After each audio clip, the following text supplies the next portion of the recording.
You know, one of the great things about this show, Q&A, is that Dr. Janine can bring in a study that's done. And you can help break it down for us, for you and me and everybody else watching, in easy to understand terms so that we all get just a better, more everyday look at what it means to you and I. Let's take a couple of more questions. And thank you to everybody, by the way, who's leaving questions. Remember to leave your email address too, so we can include you with the email newsletter. But Linda wanted to know, will I notice a difference if I start taking supplements? Yes, so this is what's so remarkable about the eyes and the regenerative ability. So I've actually seen this and have spoken to people who started taking, certain supplements, whether it's the B12 or the lutein and the specific antioxidants and herbs. Bilberry is one of them, and ribes nigrum is another herb, and these specific herbal medicines are so restorative to the eye tissue that they literally see the difference. And some of them have told me, oh my gosh, Dr. Bowring, I didn't think this was possible, that I have been able to go without my glasses and I'm able to see again. Or visiting their eye doctors, and their eye doctors say, I've never seen this before.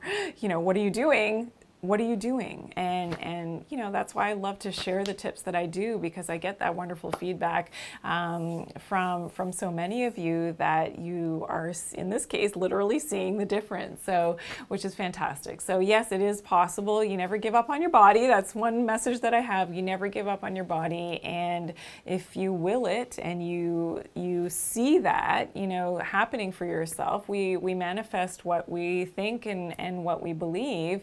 We can certainly manifest good health. A lot of people sit and they meditate on the fact, oh, I'm not feeling well, and oh, my eyes are failing, and oh my God, and how many times do you hear, people around you, oh, I'm aging, oh, aging sucks, and all these things. It need not be that way. If that's the way you see it, that's what's going to happen. But certainly if you have a positive outlook, which is what I try to do, and say, oh no, I don't believe in aging. I'm going to age in reverse. I'm going to get younger as I get chronologically older. It is possible, and that's why I like to put, what Mother Nature has given us, plus the science and some of these remarkable studies that are coming out in terms of being able to see that aging reversed, this is what's actually happening. So I don't believe that it's ever too late to start to get healthier and to start to make and take some of those things that you learn and implement them into your life so that you can see better, you can have more energy, no matter what topic we're talking about. Great question, Linda. Thank you very much for that.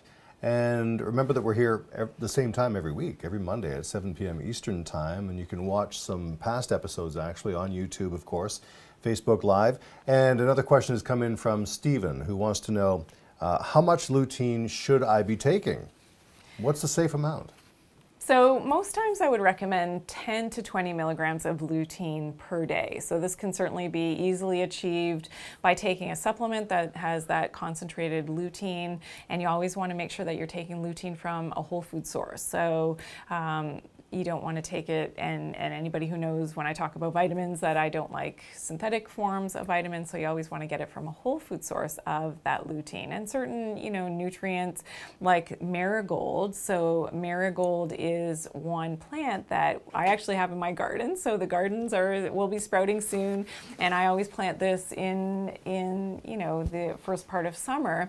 And the marigold, which we see here, again, look at that coloration. It has that lutein, and the lutein, remember the yellows and the oranges, they protect that macula of the eye against that blue light radiation. So this is where it's concentrated in some of the supplements. They get it from the marigold plant. So that's probably something that you'd be looking for. Wouldn't you love to see a picture of Dr. Janine's garden? What is Dr. Janine growing in her garden? I bet it's fantastic with all the herbs and such. Thank you very much, by the way, for your question, Stephen. Donna also wrote in with a question saying, what are some examples of healthy fats? And that's a great question. I'd like to know that myself, because we keep hearing how fat is good for you. Oh yeah, but the body needs fat. Well, what's healthy fat versus non-healthy fat? What's the difference? What are some examples?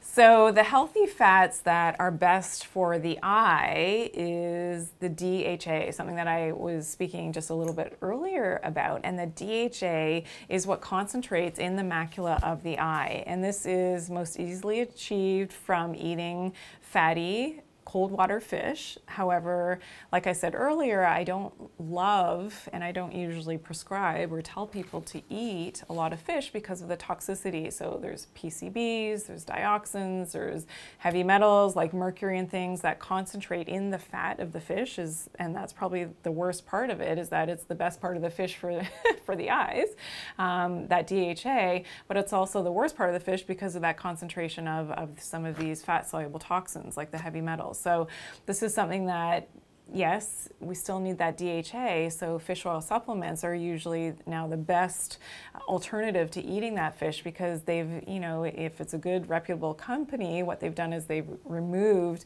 those toxins in their processing so that you don't have to worry about the toxicity element, but you're getting that concentrated DHA, and that's really important. So yes, the healthy fats, it's a big misnomer that if you eat fats, you're going to get fat. There's this whole keto thing out there, everybody's eating a high-fat diet, and hopefully it's healthy fats. If you're doing keto, you're doing something that is, you know, a bit of a change of what you were eating previously.